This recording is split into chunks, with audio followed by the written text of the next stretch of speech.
What is going on, everybody? It's your boy Pyro. Today, bringing you something different to the channel.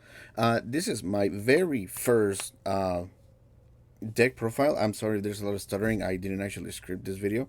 I'm just gonna tell you what this is and what I'm hoping for. So I haven't played Yu-Gi-Oh, at least not like this, in a long time. I've been playing it on PS5, Master Duel, and when this baby finally came out a couple of months ago, I decided to make this deck. The Gate Guardian is my favorite deck in the show. Favorite episode: Yugi and Joey versus the Paradox Brothers. I was super stoked when the cards came out. The cards are themselves are pretty cool references to the actual duel that they had in Duelist Kingdom. So without further ado, let's get into the deck profile. So to start, we actually play two copies of each one of the Gate Guardian pieces. Let me see if I got them right. There we go. And we have one Sanga of the Thunder, Kazajin, Suijin, two of each. I could play less, but that would probably make me find other cards to use. People usually play less in order to play a different engine. For example, they might play two Kazajin and then one of the other two. But I would like to keep it like this just so that I can see at least one or two of them on my opening hand. And that's why I play two of each. The next card we have is three of Labyrinth Heavy Tank. Labyrinth Heavy Tank used to be a fusion monster. They turned it into effect monster. Pretty cool effect monster, by the way. Level 7, first effect is you can summon it without making a sacrifice. If you do, however, you cannot attack this turn, but that's not necessarily a bad thing because you can pull out some pretty good combos with that. Second effect is once per turn, not solid once per turn. You can actually do this multiple times as long as you have other copies.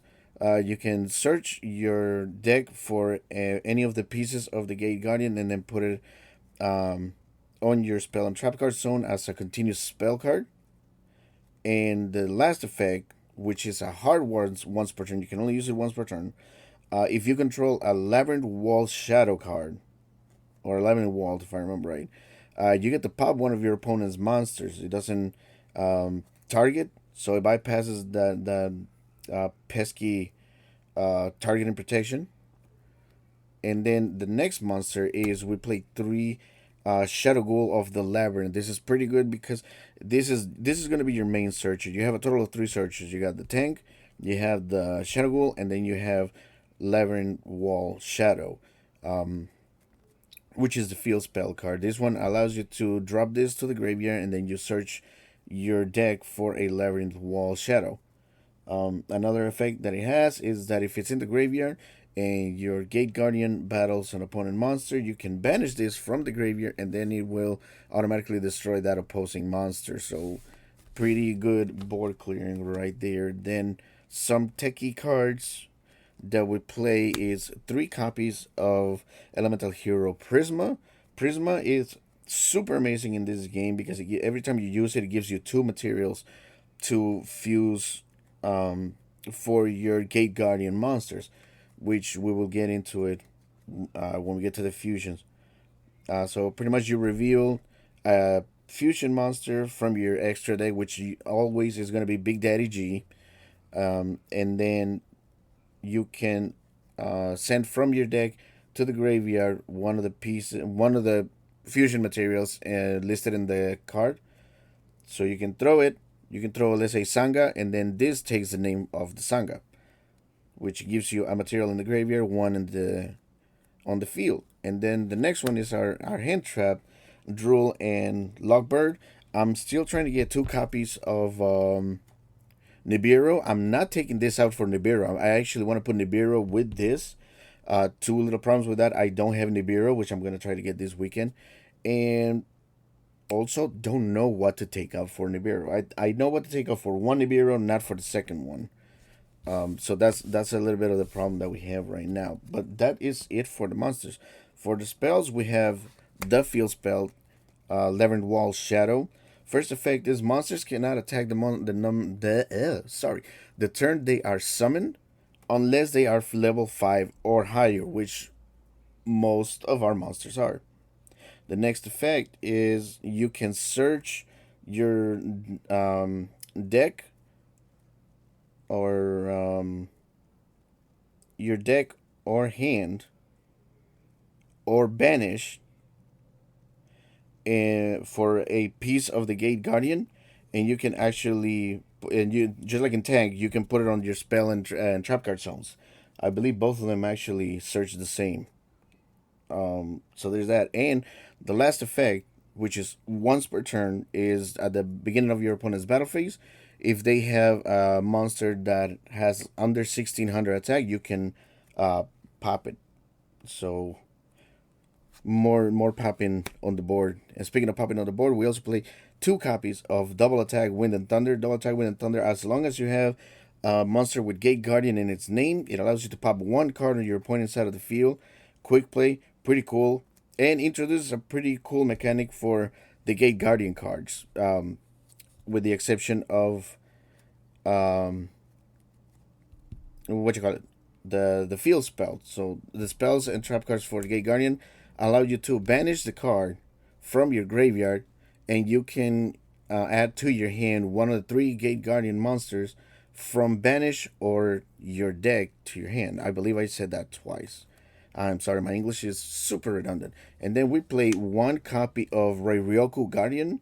Ryoku Guardian, if your life points are lower than your opponent's life points, allows you to choose, target one of your Gate Guardian monsters, and then halve your opponent's life points, and then add that amount to your monster's attack. So there are ways to get over some pretty strong monsters in the game, especially if you draw this on your second turn. We're gonna get into another spell card. That's why, because you can do this with up to 4,000 life points, but we'll get to that in a second. So that's the Gate Guardian spell cards, and it also has that banish effect that you can bring your materials back to your hand. The next card we're gonna play, we play 3 Fusion Deployment. Fusion Deployment is kind of like Prisma, in the sense that you reveal one fusion monster and then you search your deck for one of the written materials on it, and then you get to special summon it. So you don't get 2 materials, but it's still a free special summon. Another 3 of we have is A Hero Lives. A Hero Lives is the searcher for Prisma, and this one, it's if I remember right, it was banned at some point. I hope they don't ban it because it works amazing with this deck with Prisma. You pay half your life points, which turn 2 can help you with Ryoku, and then you can special summon from your deck in hand or just your deck. Let me see. Special summon one level 4 lower elemental hero monster from your deck, so it has to be from your deck. And we only run one elemental hero, which is more than enough. And then the last 3 of that we play is 3 copies of Sacred Sword of the 7 Stars. We have a lot of level 7 monsters, so what you do is when you play this, it's pretty much your pot of greed. You banish a monster from your hand or your field, and then you get to draw 2 cards, which is a pretty good combo after you use Tank's effect, because if you remember, use normal summon it without effect, it cannot attack at that turn. So this is a pretty good extra use for heavy tank. And then the one-offs that we play for the spells, we play 1 Call by the Grave, and then the 1 Terraforming for more access into our field spell. And then the trap cards, we only play 2. We play 2 copies of the Prey of Jiraigumo. Prey of the Jiraigumo, which this one you have to keep in mind which column you play it on, because the effect says once you activate it, it becomes a monster. It pretty much becomes the Jiraigumo with one difference. Jiraigumo, it's a level 4 monster. This one becomes a level 5, but it's the same stats. I believe it's 2200 attack, no, 2000 attack, 100 defense. It doesn't have the effect of Jiraigumo, so that is awesome. But when you activate it, you do get to pop a monster that is in the same column as this card. So that's why you have to keep that one, that the position where you put it in mind. Also, it shares the banishing effect that the spell the double attack and Ryoku Guardian share. So you can banish it and get one of your materials back into your hand. And the last one, we do not have infinite impermanence, so we run Solemn Strike. Solemn Strike has been pretty good. I've only tested this deck against two decks, and this has been it's been doing its job pretty good. I am trying to get my hands on 3 copies of Infinite Impermanence, but until then, or if I don't, this is the next best thing in my opinion. If anyone has any suggestions to what to put in this deck, they are more than welcome. And then the last thing we have is the fusion monster. So fusion monsters extra deck, we only run the Gate Guardian monsters because this is a I like to play pure archetypes. So we don't really add any other stuff, but you can modify the deck to put whatever you want in it. As of right now, we play 2 copies of Gate Guardian Combined. Gate Guardian Combined is summoned by removing from play, banishing Sanga, Kazajin, and Suijin either from the field, the graveyard, or your hand, so you can summon it. Another effect that it has is when it leaves the field, you can special summon any other Gate Guardian monster from your extra deck, ignoring its summoning condition. So this leaves the field for any given reason, you get another Gate Guardian monster. And then its own the unique effect for this one is whenever one of your cards is targeted by an opponent's effect, you get to negate and destroy it. I believe I can't really read it right now. I have bad vision, so the more text there is in a card, the less I can read it. So I can't really clarify right now. But you can use that effect 3 times per turn, and you can use it in the same chain. So let's say Infinite Impermanence activates on Gate Guardian. I can use Gate Guardian to negate impermanence, and then something else is activated to negate Gate Guardian. I can use Gate Guardian again to negate that other chain link that was activated. So that's the main boss, Big Daddy G. Then we have Gate Guardian, Thunder, and Wind. Thunder and Wind is probably the only. No, is the only monster that has only an effect that only can be used once per turn. Similar effects to the other one, though. If this card leaves the field, you get to summon either Sanga or Kasajin from Banish, as long as you use Kasajin and Sanga to make him. The unique effect is once per turn, you get to search your deck for a card that mentions all 3 of the Gate Guardian pieces and add it to your hand. And in order to summon this one, you need to banish from the field. You have to control the monsters. You have to banish Sanga and Kasajin in order to be able to summon this one. The next one is pretty much the second one or the first one that you need to bring out if you want to have a good board is Gate Guardian, Wind and Water. Wind and Water allows you to negate the effect of a spell or trap card activated on the field. This includes spell and trap cards that are already in the field, like continuous spell trap cards. They activate the effect, you get to negate it, and you can do the effect twice per turn. The only difference from this and Gate Guardian combined is that you can only do it once per chain. You cannot use the effect twice in the same chain. So that's the only downside to that one. But you put that one and Gate Guardian combined on the same board, you're pretty much set. And then for some reason, this one, Gate Guardian's Thunder and Water seems to be like the least impressive one in amongst the community. I don't know why. I think the effect is amazing. To summon it, you need to banish Sanga and Suijin also from the field. And then the unique effect is once per turn, you can target one monster. Not once per turn, sorry. Up to twice per turn, you can target one monster your opponent is doing battle with, and its attack becomes 0. You can do that twice per turn. And then also, like the other 2 monster fusion, whenever it leaves the field, you get to special summon from banish either Sanga or Suijin. And so it's a lot of recycling when these things leave the field. So I really really like what they did with this deck. The cards have amazing references to the actual TV show. For example, uh, Labyrinth Tank would pop monsters with no effort once he's in the labyrinth. Shadow Ghoul can pop monsters no matter where they, no matter what, as long as it's near one of them. And if you remember the show, this one didn't have to move any spaces because it moved on the wall, and the wall didn't have space. At least that was the the main thing.